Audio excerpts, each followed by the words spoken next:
his thing. Yeah, we'll go from there. Am I missing a panel member? Nope. There he is. Wait a second, someone disappeared. With the exception of Jay, someone hand everyone else the mic and give a quick introduction. Start with you, Mr. Speed. Hey guys, my name's Eddie Speed. I have been in the note business. A little closer with the mic. My name? My name's Eddie Speed. I've been in the note business since 1980 and traded, I don't know, 40,000 notes, a little bit. So did a lot with institutional money back in the 80s and the 90s, and really became very conscious of kind of changing my business and not being reliant on institutional money. And so I switched gears a lot over the last many years, and we do a lot more with private money, and as Nathan says, it's a different model. So, like, what does notes got to do with private money? What do you mean? Like, Well, we buy notes. And so in order to buy a note, that means that you have to go have the capital to buy a note. And what happens when you run out of your money? Right? Then you got to go source somebody else's money and understand what needs and desires they have. let's go down to this end. Someone hand Keith the mic. He's got one in his lap. He's like, Hello. introduce yourself a little. Tell us a little bit about your show. My name is Keith Baker. I'm the host of the Private Lender Podcast. It comes out every Monday, and the goal is to help people who are just like me, who commute every day to work, invest in real estate passively, stay safe, mitigate the risk, and just grow wealth the old school way. My name is Bob Malecki. I operate a few private equity funds that is involved in distressed mortgage debt, similar to what Eddie does. And I also buy notes in my self-directed IRA using my solo 401k. Steve? Hi, my name is Steve Hill, and I've been an investor full-time for 6 years, but the first year I just wholesaled. And then I slowly started rehabbing houses, and then after a couple years of that, started buying rental properties. And in the beginning, I was always bankable, could go get loans anywhere I needed to, hard money, bank, whatever. But I fell into private lending. And at this point in my career, I've rehabbed over 400 houses, have over 60 rental properties, all taken down with private money. And I've never gone out and asked for money. I build relationships and I present opportunities. And I've been able to also, through that, bring private lenders into long-term financing, which everybody says, I hear all the time, that can't be done, but I have a pretty good handful of private lenders that do long-term financing for us. I think you hit on something important there, that the skill set for raising private money is the exact opposite skill set for finding deals, negotiating with contractors, doing all of those things. Finding private money is really about relationship building. Amen.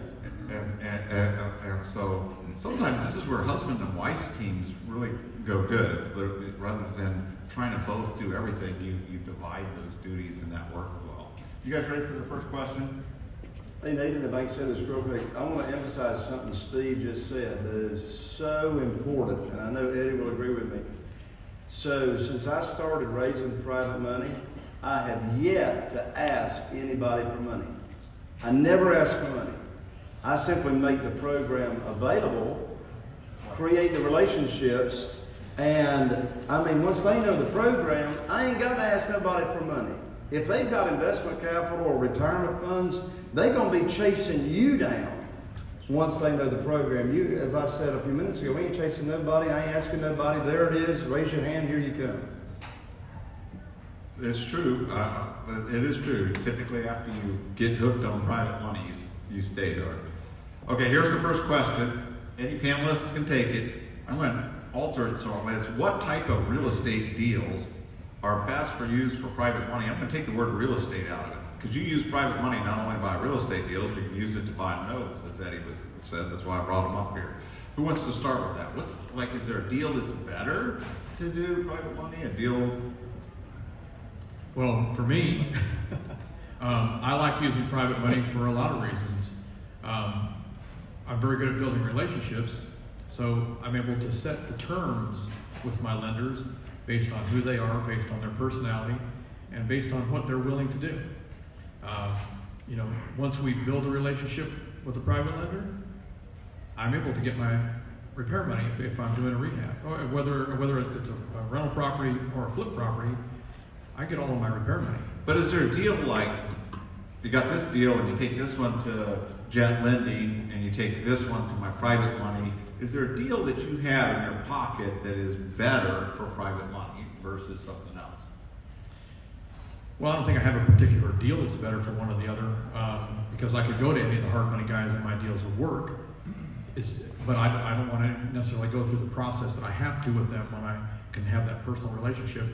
And I also like, when I build that relationship with an individual, I like being able to give them above average returns on what we're doing and help them build their wealth as well. Keith, I know you were biting at the bit there a minute. I think there's no one magic egg deal. You look at everything on a deal-to-deal basis, but in the plainest sense, the deals with a lot of protection, a lot of downside mitigation. Basically, if the deal's going to make money, if it fits if I want to do short-term or long-term, it's very pliable. There's no one type of deal that's good for private money. I mean, there's tons and tons of varieties of deals that are good for private money.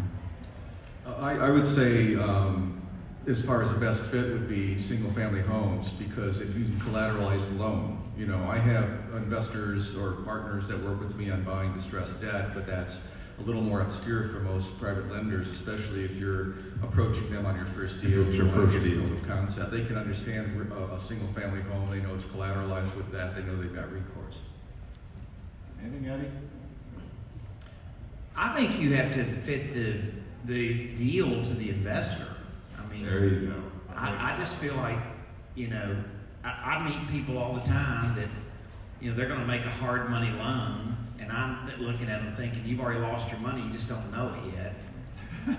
Because they're not a hard money lender. They don't know what they're doing. Right. Hard money lending is a very sophisticated underwriting process.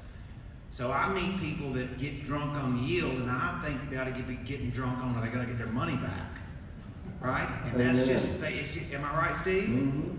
I mean, that's how it works. And so not every investor is entitled to the yield that they draw in their head, because there's sophistication, there's true passiveness. It's how long you can keep your money deployed.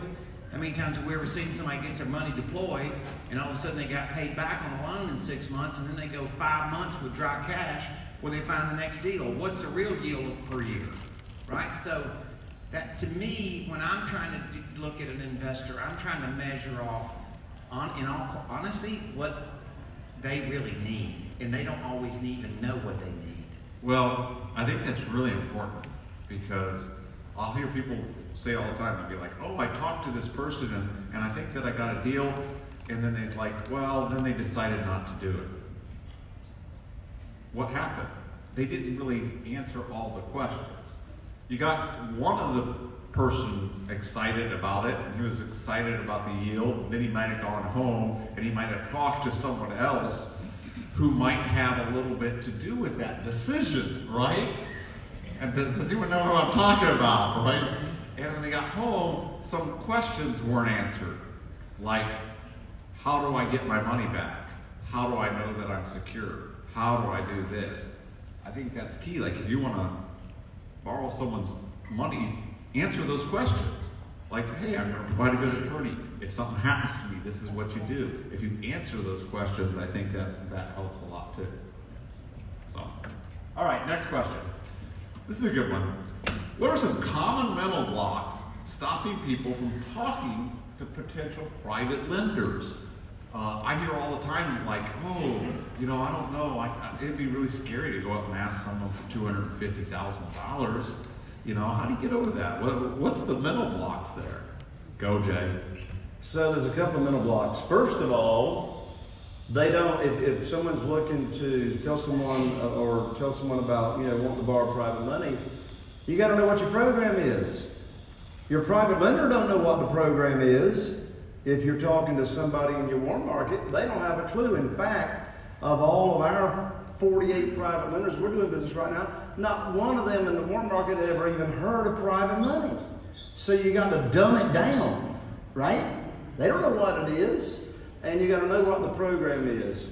And secondly, back to this not asking for money. So when I first started raising private money, I used what we call the indirect approach. So you may know somebody that is loaded, but you might be a little intimidated talking to them or asking that direct question that we talked about a moment ago. Do you have investment capital not giving you a high rate of return safely and securely? Some people you're not going to be comfortable with. So we use the indirect approach. The indirect approach is we'll tell people that we now have a private lending program, and we'll tell them to just help me spread the word. So I'm paying 8%, high rates of return, it's safe and secure. So when you run across somebody that's not happy with their returns, would you refer them to me? I said it to my very first private lender 10 years ago, and what do you think he looked at me and said? He says, what you got in mind, Brother Jay? So there we went. So the indirect approach. But know what your program is that you're going to offer. I've got one thing to say too, is that I think it's when we grew up as children, our inner child was, asking mom and pop for money, right? So when you get into real estate, you get into that mentality of asking hand in hand for money, and you really have to reposition it as the opportunity you're providing that private lender. I have a family member that's loaned money on many projects I've done, and I always call Jim and say, hey, I've got another opportunity for you. You reposition it as an opportunity rather than saying, can you loan it to me? And I agree 100% with what everybody said, but at the same time, what I do is I educate everybody. I educate everybody about who we are, what we do, and how we do it. Mm-hmm. And then, once they understand what we do and how we do it, and we get to know them, then if I have, and if they say, well, if you have an opportunity available, let me know about it. Then, and only then will I present that opportunity. And then I'm so glad Steve said that, because I position myself as a teacher. So y'all might want to write this down. So 10 years ago when I started raising private money, I changed how I answer the question when somebody asked me, what do you do? And I thought to myself, wouldn't it be cool to answer that question in a way that might could benefit them? So when anybody asks me, what do I do? You know what my answer is? I say, I teach private lenders how to make a lot of money. They have no idea what I just said, right? But they heard make a lot of money. They heard I'm a teacher, and now that leads to a potential conversation about what private money is. I mean, in that thing, I would also ask, talk about the alternatives. What is most people doing with their retirement money? Are you satisfied with it? Is it a socially acceptable investment?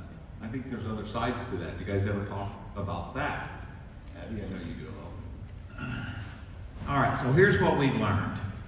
I just spent in a mastermind the other day almost 8 hours with some of the most sophisticated note people that you can think of, right? And that whole day was spent around identifying where we all source inexpensive private money. We do long-term money. We don't do short-term money. So you can't pay 8%, you can't pay 10%. That won't work. It's out, right? First of all, people show up at the wrong place looking for the wrong money. Right. You've heard me do speeches talking about coyote money and bunny rabbit money, right? So you got to know who you're looking for. And the second thing is, we have identified the people that do deals with us are scraped up. They've already had turnkey properties. They've already had rentals. They didn't get the return they thought they were going to get. The expenses were more. They got the brain damage. It's like when that guy starts down the road with me, now he's not so yield greedy. Now he's a little more calm, where he's just willing to take a return and get a check then try to go for the gusto. So I've learned that if I haven't got somebody that's gotten scraped up yet, they're not our guy. Anyone else? All right. So what's the benefits of hard money versus, or private money versus hard money? Can I answer that with a question? Show of hands. Who's the bigger crook? The man who robs the bank or the man who owns it? Who says rob? Really? Everyone thinks the owner of the bank's the bigger crook. All right, my email is keith@privatelenderpodcast.com. I want to talk to every one of you. I've never had that happen before. The beauty of private money is for people who are a little more adventurous.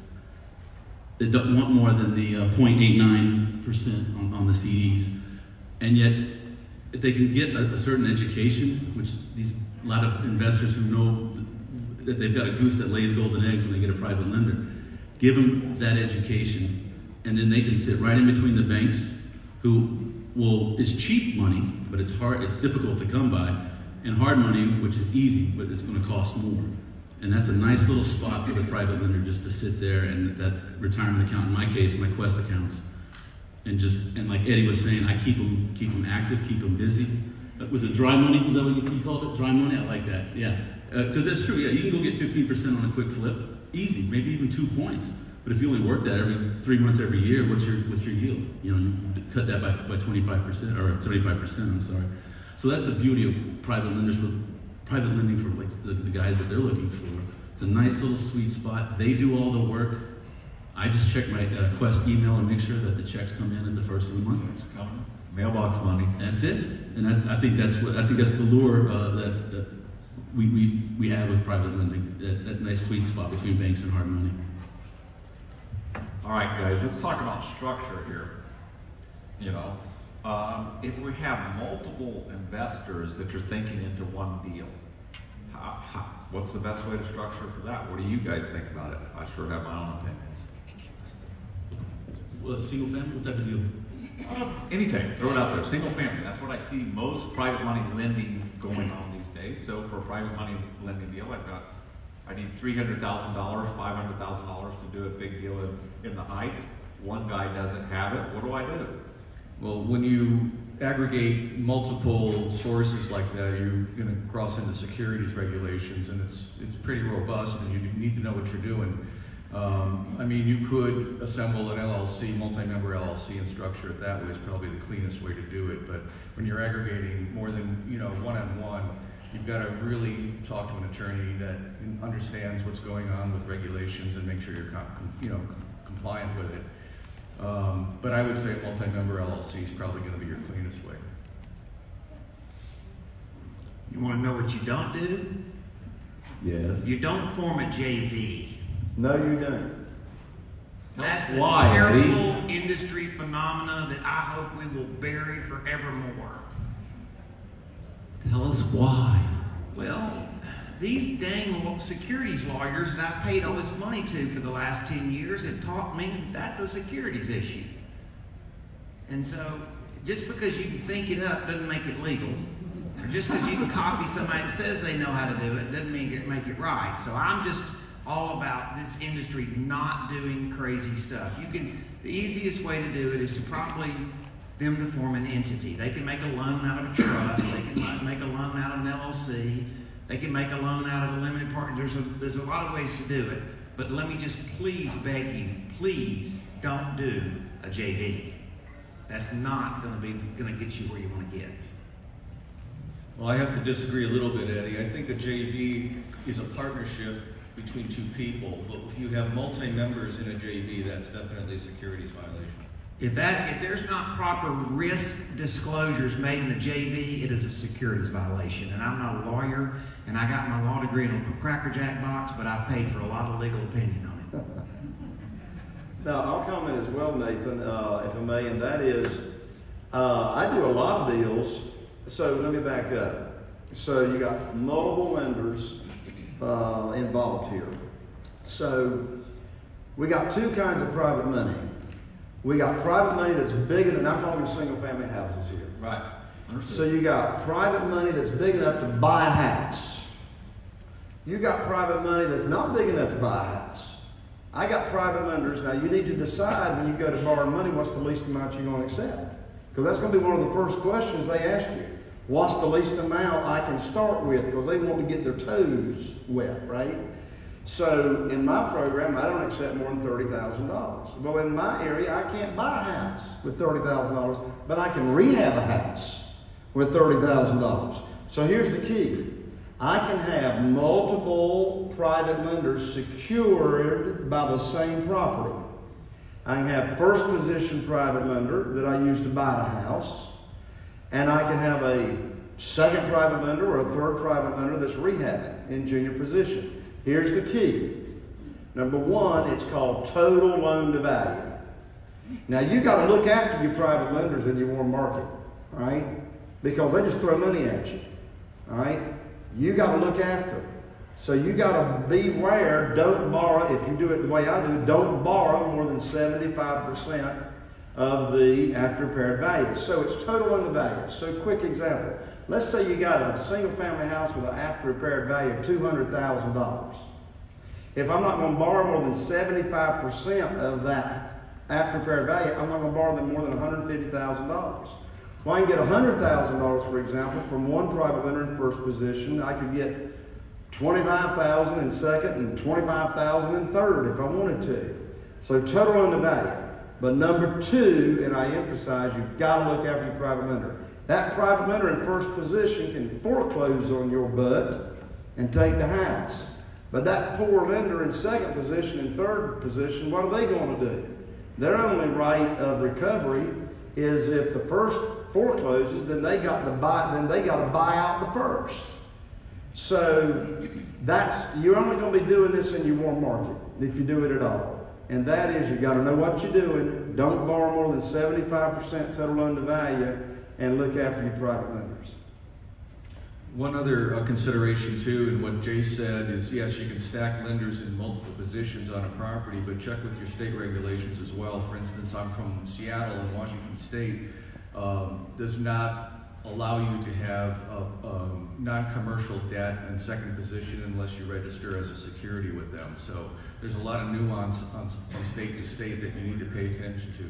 Yeah, and I'm so glad he said that, because don't ever do a deal of this business without a competent real estate attorney. I'm dying to give my opinion here. So almost every single loan that I do is partnered. In other words, I'm not the only lender. The other lenders might be my son's Roth IRA, or my mom, my cousin, mother, different IRAs, different things. We all put them together and we do one loan. Well, what's the advantage to me as the lender? Well, I can pick up these small amounts and attach them to a larger amount, and they can still get this type of return, right? What would be the advantage of you as the borrower doing that? Remember, it's about building a relationship. I can borrow from one person, or I can borrow from a whole family. And when I do that, I involve everyone, including like Coverdell's and things like that. And so I'm building relationships, or what I call planting seeds for future investors. But there's really something key here that I said. We're all family. You see what's happening? All of us are lending, but in the event of default or something happened, it would be very easy for us to come together as a family and decide what we want to do with this property. I would never partner people together, Bob and Bill, on a loan that don't know each other.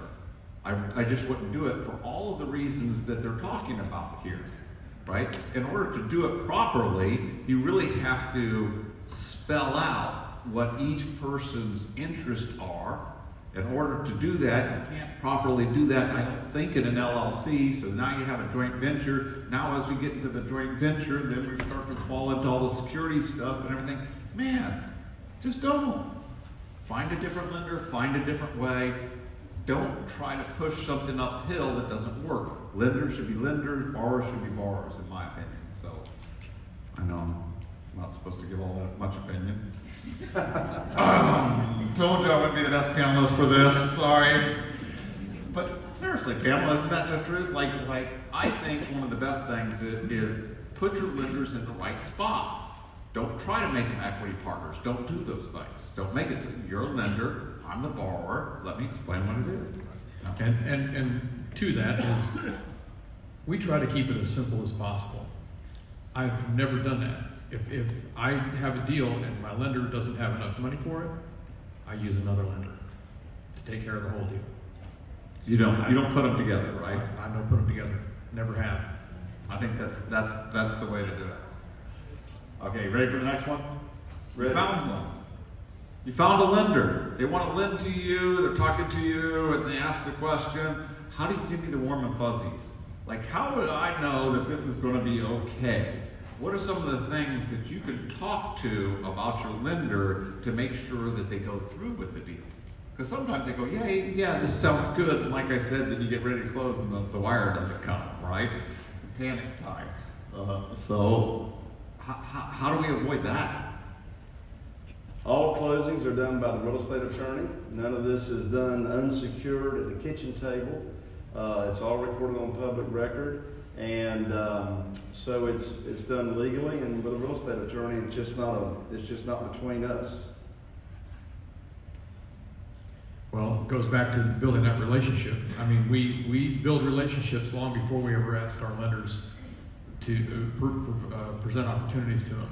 So we have a really good feeling with them on what level they're at and how they feel about lending and you know, the types of deals that we do. You know, we lay the deals out for them. We explain everything to them. Like I said, we keep educating them and educating them.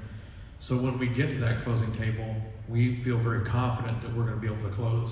And I've always closed. I've never had a lender come back to me at the last minute and tell me that they couldn't close. But we put a lot of time in before we get to that point to help assure that we do get it closed. Well, in my case, whenever I've borrowed money, it's to people like this who brought me along the way.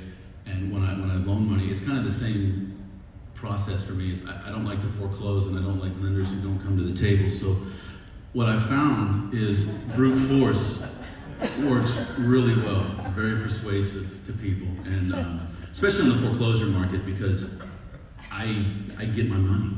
I always do. And if you've seen my two daughters, they're my collectors. In all seriousness, it is about the rapport. And I don't advocate violence, but I do like the WWE, okay? Sam used to Coliseum back in the day. But it all goes back to, as a private lender, I want to be courted, right? I want someone to come up and, you know, get an interest and see if I'm a fit to what they do, right? Because I might be perfect for, say, a multifamily syndication. Oh, but I'm not accredited. Oh, well, you can't, you know. Or maybe I'm the type, I like single first liens. I don't like seconds. You know, I know they work, and they can be beautiful. I don't like them. I want my IRA first lien. Something goes down, I'm in the first position, except for Uncle Sam, of course. I will say that second liens can be more advantageous in other states. Right, there's definitely a time and place for them. Where you're located, and Texas, also a lot of the ones that you're dealing with, Jay, the only way you satisfy the second is to take out the first, and that can be difficult. So yeah, one more comment. I mean, you talk about what can you do to give them the warm and fuzzy, and as Jay very subtly said in his last presentation, you need to educate your private lender, talk about how the process works, relate it back to the mortgage they may have on their home and how that's structured. And one thing I found is that, you know, half of it's the deal. The deal has to be good and profitable. But the other half is that person needs to know, like, and trust you. And you build a track record with other lenders and present that to them. But if you have the greatest deal in the world and they don't like you, don't chase it down. That's true. That's why I say it's a little bit of a relationship building. I think there's some key words, though, that for me as a lender that I look for, and that they've alluded to. One, I use professionals. That's really important. I think, and many of them mentioned it several times, they've said the word attorney. If you're a good lender, you want to find a good real estate attorney that really will take a little bit of time to explain to them the foreclosure process and what happens in the event of a default. And you should be paying for that attorney out of the funds. And why? Nothing makes you stronger than saying, hey, this is your attorney. I didn't use a title company attorney. I didn't use my attorney to draft up documents because I don't need any protection. You filled your contract as soon as you gave me that check. You hear what I'm saying? It's like you're showing them that you're looking after their interests. So that the attorney, the other things that you can do is I use professional contractors. I only use professional contractors. I only use this title company because they do this. I always use this guy for insurance because he provides the proper type of insurance. And I will always list you as the lender on my insurance policy, so if anyone happens. You see what I'm doing? I'm check marking all the things that I like to see for a lender. If as a borrower, if you say those things, they'll be like, check mark, check mark, check mark, I like this guy. And so, Nathan, you just said something so important, and that is looking after your lenders. What I discovered very quickly when I first started raising private money is that people will start throwing money at you. And they'll say, okay, what do I do? Do I write you a check? You know, how do we get started? I mean, it's like they're chasing me. And, you know, you can legally, I mean, you can have somebody with a self-directed IRA here with Quest.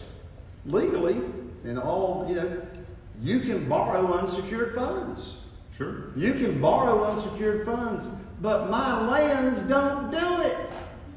Don't borrow unsecured funds when you're dealing with real estate, when you can give your lender the collateral. And that comes back to what you just said. Look after your lender, have their best interest at heart, and keep it win-win. Well, I think it's more than just looking after your lender. You have to tell them the steps that you're taking to look after that lender, right? It's not just doing it, it's also communicating it to them very clearly in the beginning. Hey, this is my intentions and this is what I want to do. Because you're not trying to get one loan from them. You realize that as soon as they pay back, what do you want their money? You want it again, right? And again, and again, and again, and again, and again. When you find a deal, you better go find another one, because when you're done with that deal, you're unemployed. When you find a lender, you better take care of them because you found them. And it goes back to the education. The education is not only educating them about who you are, it's educating them about the system and the processes you use that you put in place. We have a lot of lenders that come to us that don't know anything about, you know, getting the paperwork drawn up with the attorneys. We send them to the attorneys. We recommend a couple attorneys. We assure them this attorney works for you. They're not working for us. You know, we'll help guide you in any direction we need to, but the attorney sets that up, sets the deed of trust, promissory note, the terms are set up. We all agree on it, but that attorney is working for that seller before they give us the money. You know, it's funny, it reminds me of a story. I had a client of mine who tried private money lending. And he said, yeah, I got really excited. I really liked this guy. He was so personal. I rushed and I immediately, like you said, threw money at this guy. I threw money at him. And the guy was really good. He did everything. He paid him back and got done. And when we got done with the deal, he asked me, hey, can we do another deal? And the guy was like, no. I'm like, I'm done with that. And you know, he didn't tell the guy, but he told me later on he had felt very uncomfortable. He had thrown the money at the guy, and 2 weeks later woke up. You know, I'm like, oh my God, I just gave someone $200,000. Am I really going to get paid back? The guy had done everything right. He had secured the property. He had hired a good attorney. He had done everything the right way. What was the step that he had missed? He didn't explain He it. hadn't communicated back. Yeah. He hadn't talked to them. So another good strategy is, at the end of the deal, do an exit interview with your lender. Ask them, how did I do? Did I communicate with you? Did you feel that the process was painful? I really want to be a good borrower, not only to you, but everyone else that comes along. What could I do to be better? Ooh, that's powerful. That's good stuff, Nathan. I like it. Yeah, one thing I do is I create a website that has a how does this work. I put diagrams, and diagrams are a great way to explain more complex concepts. And then also I use Google Docs, and I keep a spreadsheet of the project, and I give my lender access to that so they can see my work in progress and show them the numbers. So transparency is really important, and it keeps them from guessing and creating fear, uncertainty, and doubt. Eddie, I want to hear from you because you're like the deal architect. You've got the craziest deals in the world. It's got to be sometimes hard to get people to feel warm and fuzzy about a deal that's as complicated as some of the deals you do. Well, they don't know the complication of the deal. I don't get off into that with a private passive investor, right? All they know is if they buy a partial, they're going to get 10 years of the note before we start getting our money, right? All they know is they make a loan against a note to us, that they're going to get their money every month from the servicer so that they essentially get first money. And they don't, it's like, I can tell you from experience, there's a difference between not proper disclosure and over disclosing a bunch of marred down details to a passive investor that they really don't need or want. And confusing. I'm just telling you right now, that if you confuse them, it's just, you're not being fair to them. Your job as the operator is to know what a deal is. You have to have competency to understand documentation, to understand an underwriting decision, to understand risk elements to your deal. If you are an operator and you're playing at a high level in this business, it's your job to know the risk, right? It's why I have an issue with sometimes with people making hard money. They got a rookie investor and a rookie lender. It just does not seem Oh man, that's a it mess. just seems like they've already lost their money. They just don't know it yet, right? That drives me crazy. But I've been doing this a long time. These guys on stage have been doing this a long time. We know what a deal is, and if you're borrowing money from somebody, the fuzzy with them is honestly their fuzzy is with you. Mm-hmm. And I say you can't hide knowledge. If you know it, you'll sound like it, and if you don't know it, you will eventually sound like that too. And so that's just everything that these guys are saying about the educational piece is that this is how this works. I run a big enough shop that we have people in our shop that do different things. So as far as passive investors that don't invest in a fund, and we do have a fund, but as far as passive investors that deal with people in our shop, they deal with my wife. And I'm telling you right now that they just have a comfort level with them. She works really hard to make sure that all the things that they just said has been correct. But that's just how it works. They're lending money to you. It's a relationship deal. It's not. Yes, it's an asset-based loan. It's a secured loan. So Eddie, what you're trying to say is, since it's a relationship building deal, Martha better do it, not you. I'll be honest with you. I'm not going to be as patient with them as Martha is. Sometimes I just want to get to the punchline, and they just still want to drink the punch. So, yeah, Martha's really easy with them, and and we clearly have tried to find our genius zone within our office. And you agree, that is Martha's genius zone, right? Yes, that's where I go back to, that sometimes the skills for the people to find the deals and the skills to build relationships are two different skills. And sometimes most of the time, the same person doesn't have both those skills. So, And let me add one thing to that. No matter what you're doing, when you tell your private lenders you're going to do something, you do it to a T. Amen. Every single time. Never mess up. You tell them you're going to do it, you follow through 100%. man, I can tell you as a lender that made me feel good. I had a situation. Do you guys remember this little thing that happened, a little storm called a hurricane and the flooding? I had a situation where a lot of good deals were coming up in Galveston and out that way. And I had some good lenders and I kept lending to them. And pretty soon we had about $1.7 million in property that was loaned to in Galveston from my family when the hurricane hit. Then I panicked, called up some of the lenders. How many of them flooded? We don't even know yet. We can't even get in there. Some of the things. I swear I never missed. I told my lenders at that point. I said, hey, maybe you have a problem. Maybe I can help. Do I have to submit payments? Every single one of my lenders through that entire thing made every payment. I never lost anything. And the way I feel about those lenders is totally different. Like I know they don't just say it, they actually did it at that point. And that's huge, because I've said this on the podcast, and who do you know who to lend to? And the quickest answer is whoever will cut their throat to keep their integrity is who I'm going to lend to. And if I can look at someone's eye, I don't always pick it up, but if I can see a track record and know that, they're going to, they'll tell their wife they can't go to Hawaii this year because this deal went bad, we got to pay our lender, because if we pay Keith back as agreed, he'll be there again and again and again. And when you say something, you do it, I'm there again and again and again. That's Yeah, true. I mean, we have a saying, our lenders get paid before we eat, and we live that. And if you do enough deals, you'll have a bad deal, so. And I'm not a violent person. I know I just said cutthroat, and I have, I do have this. Yeah, we got the But red shoulder. I do have daughters, and I have a soft spot. Last question, which is, I heard about these private money lenders that are out there, where the things, where do I get one? Where do I find one? Where they at? Everywhere. They're everywhere.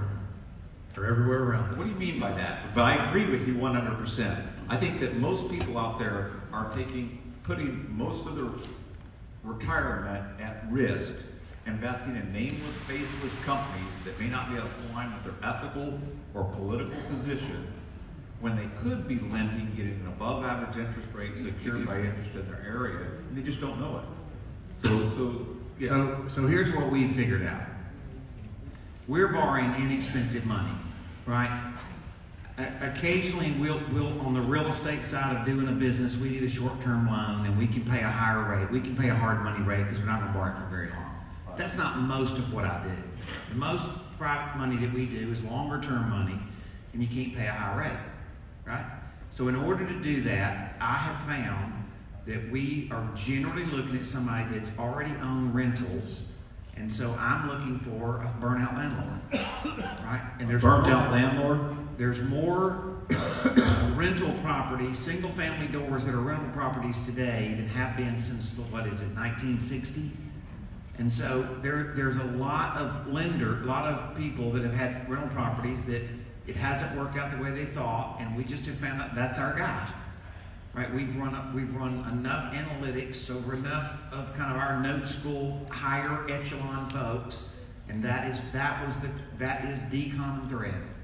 And so I'm not going to go to the real estate club looking for inexpensive money.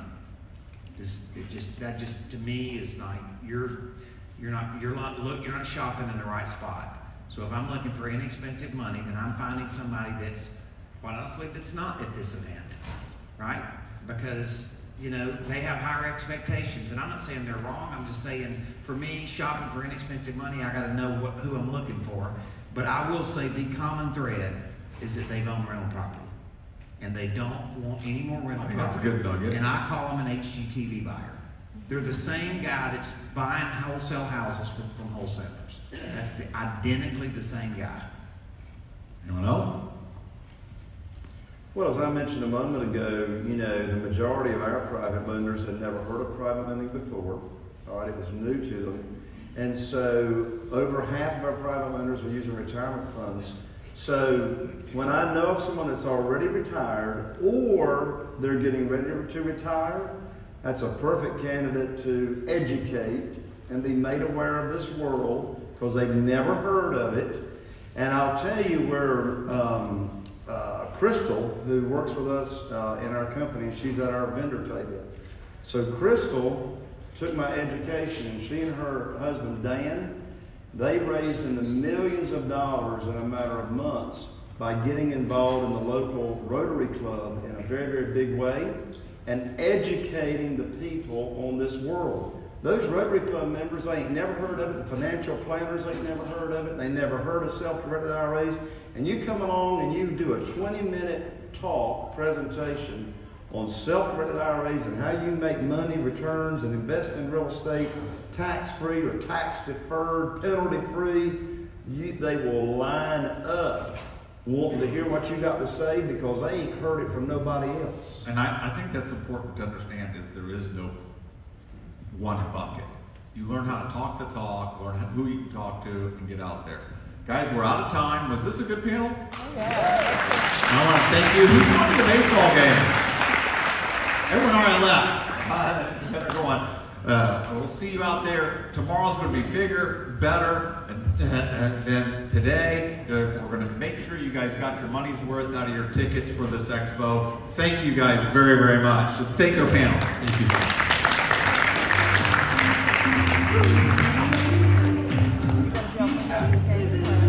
I haven't got my car yet. I gotta check. I think my wallet's in my car. I just don't know yet. So I gotta talk use the about it. restroom before I go.